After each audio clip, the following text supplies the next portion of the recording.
नमस्कार दोस्तों, मैं संदीप पुरा। आज हम पढ़ेंगे भारतीय संवैधानिक इतिहास का भाग 2। कल हमने पढ़ा था प्रथम चरण 1853 ईस्वी का चार्टर एक्ट। 1853 ईस्वी का जो चार्टर एक्ट था वो कंपनी के अधीन अंतिम चार्टर एक्ट था। उसके बाद में होती है 1857 ईस्वी की क्रांति, और 1857 ईस्वी की क्रांति के बाद का जो भारत का संवैधानिक इतिहास है ब्रिटिश क्राउन के अधीन हुआ। तो 1853 ईस्वी का जो चार्टर एक्ट था इसमें निम्नलिखित प्रावधान किए गए थे। प्रतियोगी परीक्षाओं को आधार बनाया गया था। कंपनी के अधीन जो नौकरियां थी उनके लिए प्रतियोगी परीक्षाओं का आधार बनाया गया। प्रशासनिक एवं विधायी जो कार्य हैं उनको अलग अलग किया गया था, और विधायी कार्यों के लिए एक 12 सदस्यीय विधान परिषद का गठन किया गया था। ये कुछ बातें 1853 ईस्वी का जो चार्टर एक्ट है उसके माध्यम से की गई। उसके बाद में आता है 1858 ईस्वी का भारत परिषद अधिनियम। इसके बाद में जो भी राजलेख आए, इससे पहले वाले जो थे वो चार्टर एक्ट के नाम से कहलाए। और दूसरा चरण जो ब्रिटिश संसद के अधीन होता है, ब्रिटिश संसद के द्वारा पूरा होता है भारतीय संवैधानिक इतिहास का जो दूसरा चरण है वो भारत परिषद अधिनियम के नाम से जाने जाएंगे। जितने भी राजलेख आएंगे, जितने भी एक्ट आएंगे वो भारत परिषद अधिनियम के नाम से जाने जाएंगे। तो ये हुआ 1858 ईस्वी का भारत परिषद अधिनियम।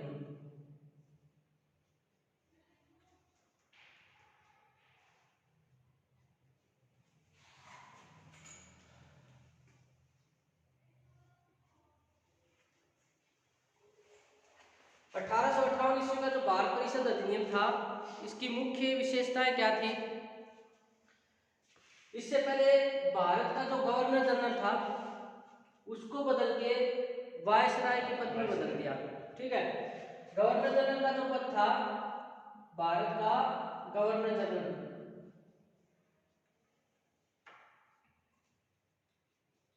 वो अब वायसराय कहा जाने लगा।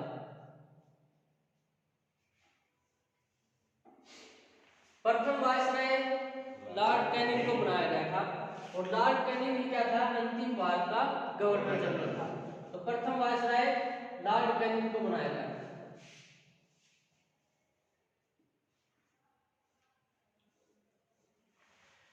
इसी एक्ट के माध्यम से एक 15 सदस्यीय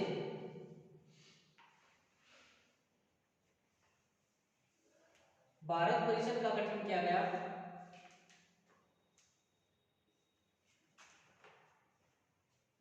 एक 15 सदस्यों का एक कमेटी बनाई जिसको नाम दिया गया भारत परिषद। 15 सदस्यीय भारत परिषद का गठन हुआ। इसी एक्ट के माध्यम से 1858 ईस्वी का जो एक्ट है इसके माध्यम से एक नया पद बनाया गया, और वो पद था भारत का राज्य सचिव, मतलब भारत राज्य सचिव। ये जो भारत राज्य सचिव होता था, भारत राज्य सचिव, ये पद 1858 ईस्वी में बनाया गया। इसका क्या काम था? ये ब्रिटेन की जो संसद है उसके प्रति उत्तरदायी होता था। मतलब भारत में जो भी प्रशासनिक कार्य होंगे ना उनका जवाबदेही होती थी ब्रिटिश सरकार के प्रति।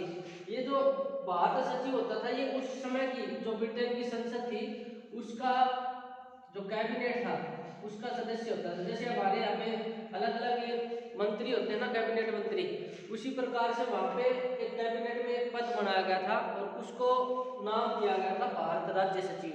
मतलब वहाँ की जो संसद है वहाँ पे एक मंत्री बनाया भी भारत राज्य सचिव के नाम से, और वहाँ से भारत में भेजा जाता। तो भारत में जितने भी जो भी कार्य होते थे उनकी वार्षिक रिपोर्ट इसको ब्रिटिश संसद में सौंपनी होती थी, और ये अपने कामों के लिए ब्रिटिश क्राउन या ब्रिटिश सम्राट के प्रति उत्तरदायी होता था। मतलब भारत में जो भी घटनाएं घट रही हैं, जो भी प्रशासनिक कार्य हो रहे हैं, उन सब की रिपोर्ट इसको कहाँ देनी होती थी? वार्षिक रिपोर्ट ब्रिटेन की जो संसद है या ब्रिटिश सम्राट हम कहें, उस समय महारानी विक्टोरिया कौन थी? ब्रिटेन की महारानी थी, सम्राट थी। तो उसको क्या है, ये एनुअल रिपोर्ट देता था ये भारत राज्य सचिव। ये आर्थिक मामले, अर्थव्यवस्था,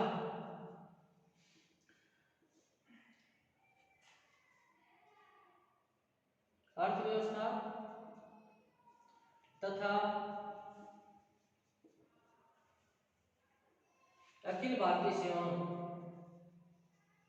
अखिल भारतीय सेवाएं,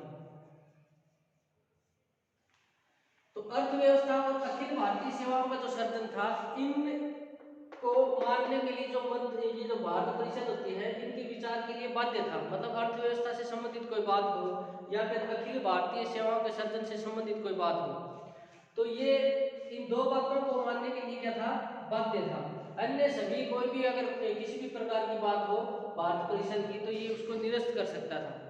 मतलब ये अर्थव्यवस्था से संबंधित कोई बात हो या फिर अखिल भारतीय सेवाओं से संबंधित अगर कोई बात है, तो उनको मानने के लिए कौन, भारत सचिव बाध्य था। लेकिन अगर और इनके अलावा अगर और किसी मुद्दे पे बात होती है और किसी तरह की बात होती है, तो उसको ये निरस्त करने का अधिकार इसको था।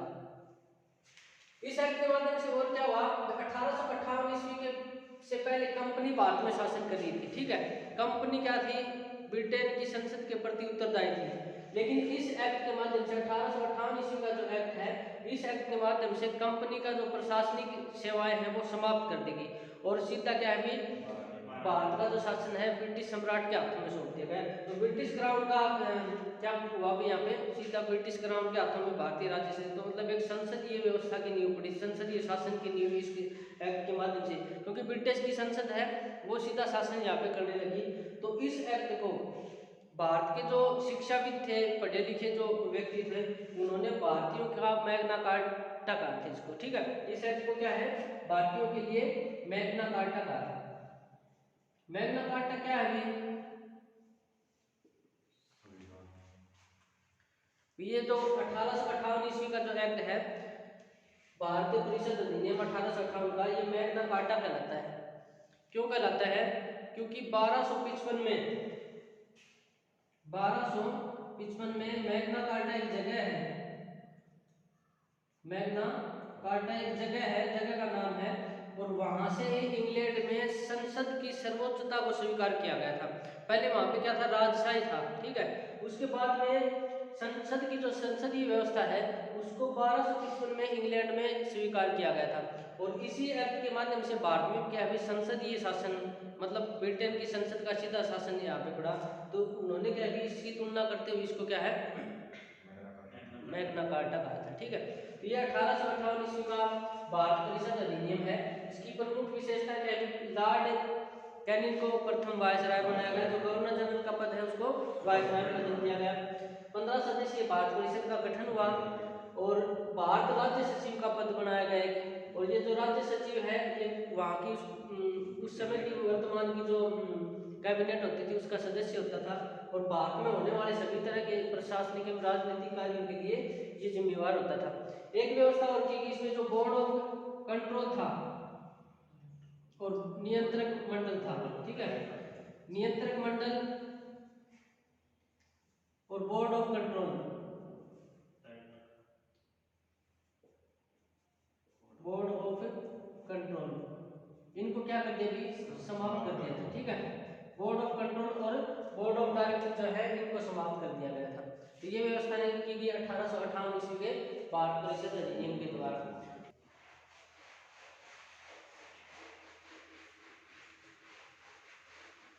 उसके बाद में आता है 1858 के बाद में 1861 ईस्वी का भारत परिषद अधिनियम। 1861 ईस्वी का जो भारत परिषद अधिनियम है,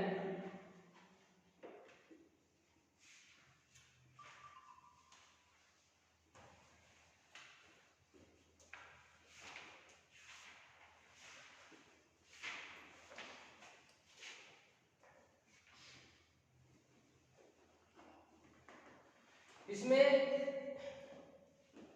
उदारवादी निरंकुशता की नीति अपनाई गई थी। मतलब उदारवादी निरंकुशता,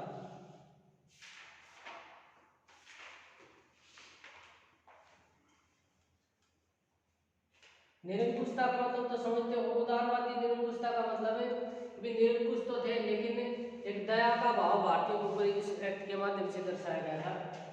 हुआ क्या था कि पहली बार केंद्रीय जो परिषद थी उसमें भारतीयों को शामिल किया गया, इसमें मतलब गैर सरकारी सदस्यों के रूप में भारतीयों को शामिल किया गया।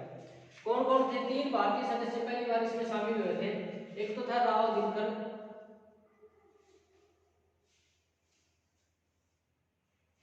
एक पटियाला का महाराजा,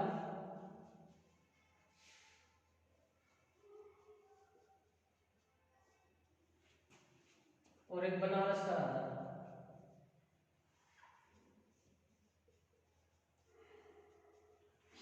इन तीनों को क्या है, जो केंद्रीय परिषद है उसमें शामिल किया गया। इनको एक तरह से मनोनीत किया था, ये अंग्रेजों के नजदीकी व्यक्ति थे। इनको न तो बजट के ऊपर प्रश्न पूछने का अधिकार था, न भी किसी तरह का मतलब बहस करने का अधिकार था, न इनको क्या है मतदान करने का अधिकार दिया गया था। लेकिन इन्होंने ये दर्शाया था कि हमने हमारे मतलब क्या है जो परिषद है उसमें आपको शामिल किया है। इस तरह से इन्होंने उदारवाद की नीति को अपनाया था। और क्या हुआ था इसमें 1861 ईस्वी का जो अधिनियम है, इसमें जो गवर्नर जनरल था या जो वायसराय था उसको नए प्रांत बनाने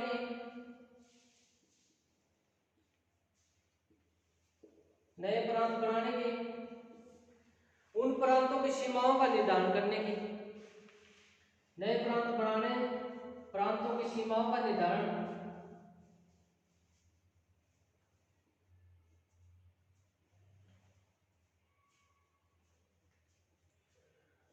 तथा जो नए प्रांत बनाए गए हैं उनमें लेफ्टिनेंट गवर्नर नियुक्त करने का अधिकार वायसराय को दिया गया। मतलब नया प्रांत बना सकता था, जो अन्य प्रांत उनकी सीमाओं का निर्धारण कर सकता था, और उन प्रांतों में शासन व्यवस्था को अच्छे तरीके से चलाने के लिए लेफ्टिनेंट गवर्नर भी नियुक्त कर सकता था।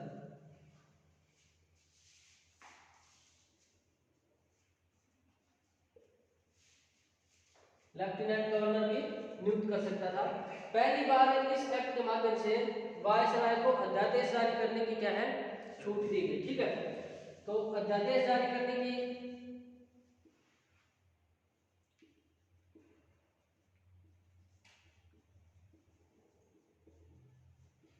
स्वीकृति। इसके अलावा इनको ये कानून बनाने का अधिकार था कि अगर आपको लगे कि शासन व्यवस्था सही तरीके से नहीं चल रही तो अपने हिसाब से कानून बना सकते हो, और उसी छूट का फायदा उठाते हुए या उसी छूट को आगे बढ़ाते हुए इसने भारत में विभागीय प्रणाली की शुरुआत की, जिसको पोर्टफोलियो प्रणाली भी बोलते हैं। इसको पोर्टफोलियो सिस्टम भी कहा जाता है, संविभागीय प्रणाली।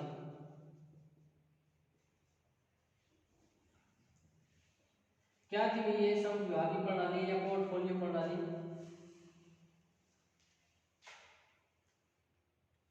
बताओ। संविभागीय प्रणाली क्या होती है भी, इसने सत्ता को सही तरीके से चलाने के लिए, प्रशासन को सही तरीके से चलाने के लिए अलग अलग जो विभाग हैं वो अलग अलग लोगों को बांट दिए। जैसे विकृषि विभाग है, विक्रम को दे दिया, रक्षा विभाग प्रदीप को दे दिया, या फिर और जो अन्य विभाग हैं वो महेंद्र को दे दिया। इस तरह से क्या है अलग अलग जो विभाग हैं वो अलग अलग व्यक्तियों को दे दिए। तो इस तरह से जिस तरह अब हमारे देश में जिस तरह की व्यवस्था है, मंत्रिमंडलीय व्यवस्था जो है वो इसी तरह की है। कृषि विभाग किसी एक के पास है, शिक्षा विभाग किसी एक के पास है, रक्षा विभाग किसी एक के पास है। ठीक है, तो इसी तरह से इसने शुरुआत की भी, अलग अलग विभागों को क्या है बांट दिया, और संबंधित व्यक्ति जिस व्यक्ति को जो विभाग मिला वो उसके प्रति उत्तरदायी होता था। भाई उसमें जो घाटा है, नफा है, या जो जिस भी तरह की जो भी बातें होती थी वो उसकी जवाबदेही होती थी। तो इसने क्या किया, पहली बार संभागीय व्यवस्था जो है वो कहाँ से शुरू हुई थी? 1861 ईस्वी के भारत परिषद अधिनियम के द्वारा हुई थी। तो ये थी संभागीय व्यवस्था। क्वेश्चन ये भी आता है कि मंत्रिमंडलीय व्यवस्था की नींव कब पड़ी थी? तो मंत्रिमंडलीय व्यवस्था है उसकी नींव किसी अधिनियम से मानी जाती है, क्योंकि अलग अलग विभाग बांट दिए। तो अब जो वर्तमान में अपने मंत्रिमंडलीय व्यवस्था है तो उसी प्रकार की व्यवस्था उस समय थी, तो मंत्रिमंडलीय व्यवस्था की भी नींव पड़ी थी।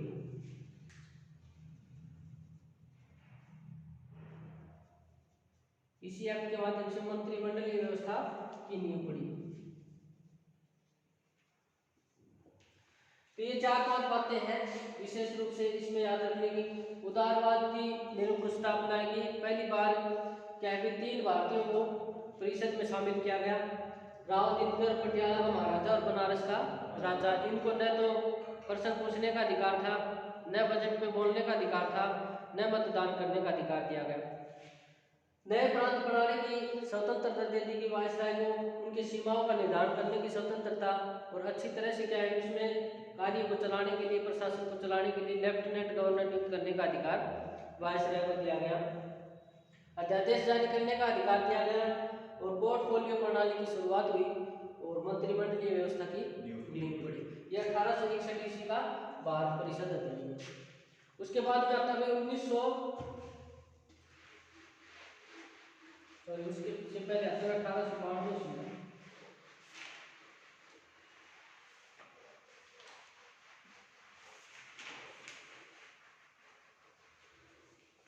उसके बाद आता है 1892 ईस्वी का भारत परिषद अधिनियम। भारत परिषद अधिनियम।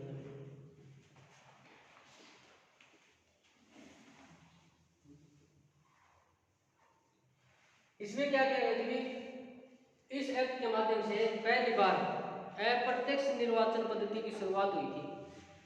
इसके माध्यम से क्या हुआ था? अप्रत्यक्ष निर्वाचन पद्धति।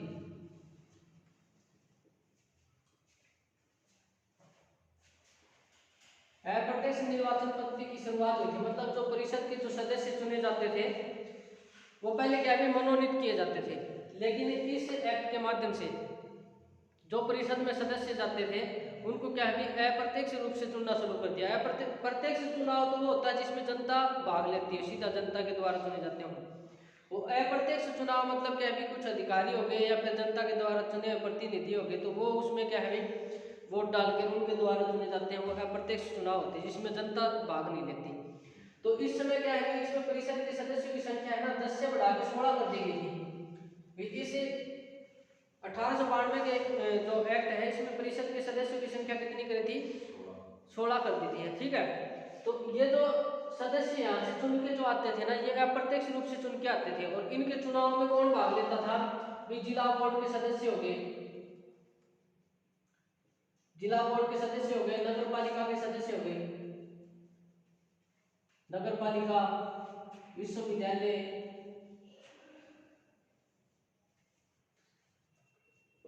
इनके क्या है सदस्यों के द्वारा इन परिषद के जो गैर सरकारी सदस्य होते थे उनका चुनाव होता था। ठीक है, पहले क्या होता था सीधे मनोनीत किए जाते थे, अब क्या है कि इनका चुनाव जिला बोर्ड के सदस्यों के द्वारा, नगर पालिका के सदस्यों के द्वारा, विश्वविद्यालय के जो सदस्य हैं उनके द्वारा क्या है इनका चुनाव होने लगा। तो इस एक्ट की प्रमुख विशेषता यह थी कि अप्रत्यक्ष निर्वाचन पद्धति की शुरुआत हुई थी। इस एक्ट के माध्यम से 1892 ईस्वी का जो एक्ट है इसके माध्यम से अप्रत्यक्ष निर्वाचन पद्धति की शुरुआत हुई थी। और क्या क्या कभी परिषद के जो सदस्य हैं इनको सीमाओं के भीतर प्रश्न पूछने का अधिकार दिया गया। देखो पहले तो इनको क्या है न तो प्रश्न पूछने का अधिकार था, न ही बजट पे बहस करने का अधिकार, और न ही क्या है मतदान का अधिकार था। इस एक्ट के द्वारा मतलब 1892 ईस्वी का जो एक्ट है इसके द्वारा इनको प्रश्न पूछने का अधिकार दिया गया कि कोई भी विषय है उसके ऊपर ये प्रश्न कर सकते हैं, प्रश्न पूछने का अधिकार। लेकिन पूरक प्रश्न पूछने का अधिकार नहीं था, पूरक प्रश्न पूछने का नहीं, मतदान करने का अधिकार दिया गया। पूरक प्रश्न क्या होता है?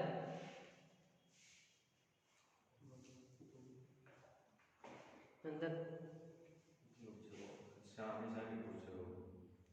देखो प्रश्न पूछने का अधिकार तो होगा भी आपने मेरे से पूछ लिया सीधा क्वेश्चन, ये तो होगा प्रश्न पूछने का अधिकार। पहले तो अधिकार था ही नहीं, बोल ही नहीं सकते। ठीक है, लेकिन इस एक्ट के माध्यम से ये बोल दिया कि आपको प्रश्न पूछने का अधिकार है, मैंने जवाब दे दिया आपको। ठीक है, उस जवाब में से फिर दोबारा क्वेश्चन करना वो होता है पूरक प्रश्न। मतलब आपने पूछा भी भारत की राजधानी क्या है तो मैंने बता दी दिल्ली, और दोबारा आपने फिर क्वेश्चन किया भी दिल्ली भारत की राजधानी कब बनी, तो ये क्या हुआ? पूरक प्रश्न हुआ। तो ये क्या है कि प्रश्न तो पूछ सकते थे, एक बार जवाब देने के बाद में वापस क्या है भी को नहीं दोहरा सकते, मतलब पूरक प्रश्न पूछने का अधिकार इनको नहीं था। तो ये 1892 ईस्वी का क्या था? भारत परिषद अधिनियम। 1892 के बाद में आता है 1876 ईस्वी। 1876 ईस्वी का शाह उपाधि अधिनियम के नाम से जानते हैं इसको, शाह उपाधि अधिनियम। इसको शाह उपाधि अधिनियम के नाम से क्यों जानते हैं? 28 अप्रैल 1876 को, ठीक है, 28 अप्रैल 1876 को महारानी जो विक्टोरिया है, महारानी विक्टोरिया को भारत की साम्राज्ञी घोषित किया। एक घोषणा पत्र के द्वारा भारत की साम्राज्ञी। उस समय ब्रिटेन में जो सम्राज्ञी थी वो कौन थी, मतलब सम्राट कौन थी? महारानी विक्टोरिया थी। एक घोषणा पत्र जारी किया गया 28 अप्रैल 1876 को, और उसके माध्यम से ये प्रावधान किया गया कि आगे से भारत की सम्राट कौन होगी? महारानी विक्टोरिया होगी। तो इसी अधिनियम के द्वारा इसको शाह उपाधि अधिनियम, इसीलिए इसको क्या है, शाह उपाधि अधिनियम कहा गया। और इसी खुशी में 1 जनवरी 1877 ईस्वी को, 1 जनवरी 1877 को दिल्ली में दिल्ली दरबार का आयोजन हुआ। दिल्ली दरबार का आयोजन हुआ।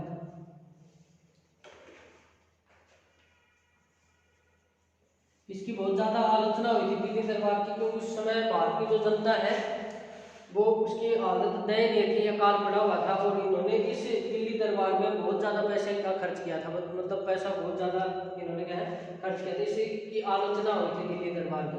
तो ये था आपका शाह उपाधि अधिनियम 1876 ईस्वी। उसके बाद में आता है 1909 ईस्वी का मार्ले मिंटो सुधार।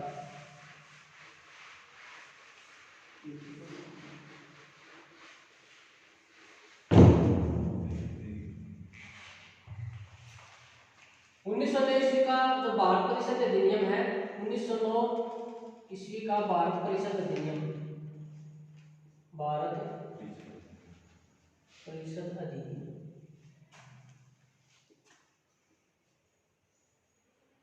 इसको क्या है, मार्ले मिंटो सुधार के नाम से भी जानते हैं। मार्ले मिंटो सुधार।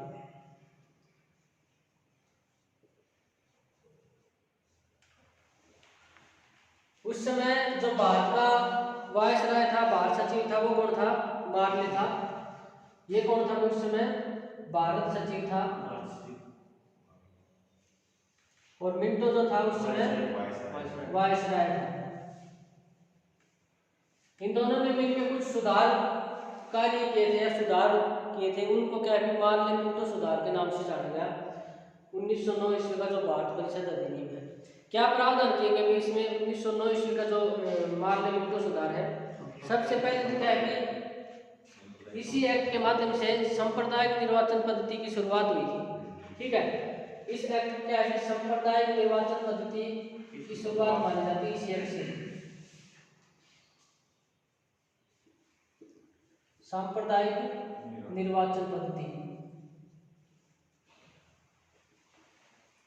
ये प्रमुख विशेषता है इस एक्ट की, बहुत बार पूछी जाती है। भारत में पहली बार सांप्रदायिक निर्वाचन पद्धति की शुरुआत किस एक्ट के द्वारा मानी जाती है, किस अधिनियम से? तो 1909 ईस्वी का जो भारत परिषद अधिनियम है, यहाँ से क्या है, सांप्रदायिक निर्वाचन पद्धति की शुरुआत मानी जाती है। और किन के लिए शुरू की थी? मुसलमानों के लिए भी, ठीक है। मुस्लिमों के लिए क्या है, अलग से पृथक निर्वाचन क्षेत्र का प्रावधान किया गया था।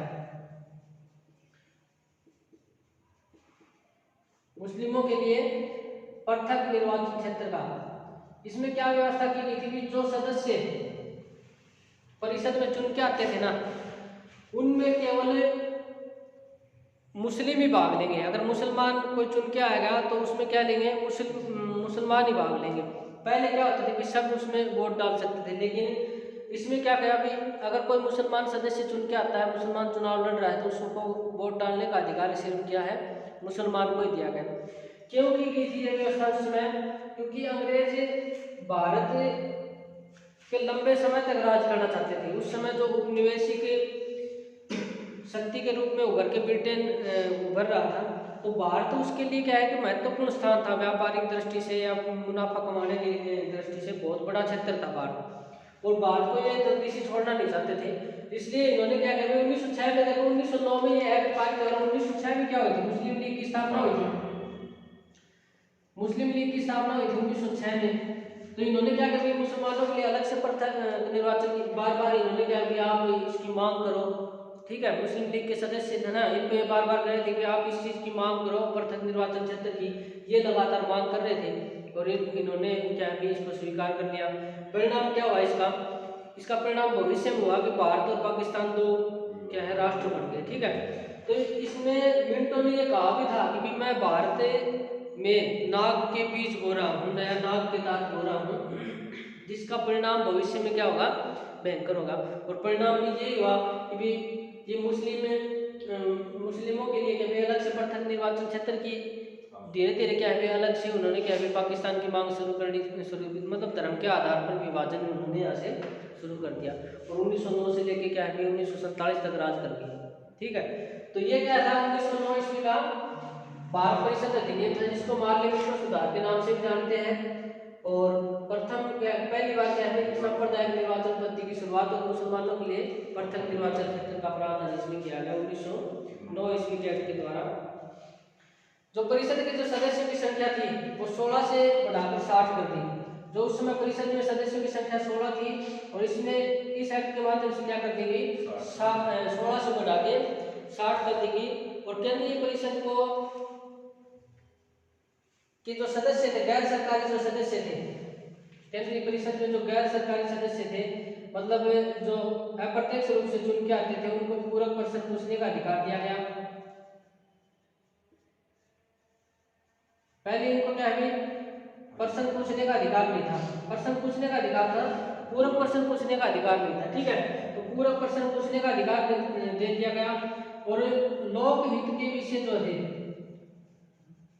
लोक हित के विषयों पर बहस करने का अधिकार, बजट पे क्या है बहस करने का अधिकार क्या है, इनको इसे एक्ट के माध्यम से प्रदान किया गया। और 1909 ईस्वी का जो एक्ट है, इसी एक्ट के माध्यम से देखो ये परिषद अलग होती थी। विधान परिषद जैसे पहले 12 सदस्य की, फिर क्या है अधिकतम 16 कर दी गई उनकी संख्या, फिर इसमें क्या है 16 से 60 कर दी। लेकिन एक परिषद होती थी वायसराय की परिषद, जो कि केंद्रीय परिषद, जिसको गवर्नर जनरल की परिषद बोलते थे, ठीक है। मतलब 1773 ईस्वी का जो रेगुलेटिंग एक्ट था उसमें 4 सदस्य की गई, फिर 84 में क्या है 4 से घटा के 3 करी, फिर उसके बाद में क्या है 33 में विधि सदस्य के रूप में लॉर्ड मैकाले को शामिल किया, ठीक है। तो इस तरह से एक वो परिषद थी। तो पहली बार किसी भारतीय को वायसराय की कार्य परिषद जो थी,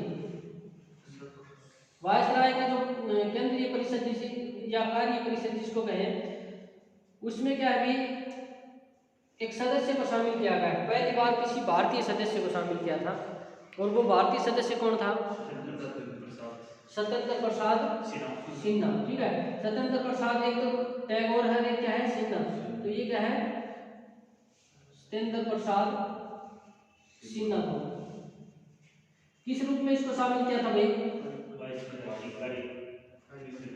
इसको क्या है विधि सदस्य के रूप में शामिल किया था, ठीक है। विधि सलाहकार या विधि सदस्य के रूप में इसको शामिल किया था, ठीक है, सत्येंद्र प्रसाद सिन्हा। तो ये 1919 का भारत परिषद अधिनियम है, पार्लियामेंट सुधार के नाम से जाना जाता है। निर्वाचन पद्धति की यहाँ से शुरुआत हुई, मुस्लिमों के लिए पृथक निर्वाचन क्षेत्र का प्रावधान और परिषद के सदस्यों की संख्या 16 से बढ़ाकर 60, पूरक प्रश्न पूछने का अधिकार, लोकहित के विषय के ऊपर बहस करने का, और वायसराय की कार्य परिषद में पहला भारतीय सत्येंद्र प्रसाद सिन्हा इसमें शामिल हुआ था, ठीक है। ये 1919 ईस्वी का भारत परिषद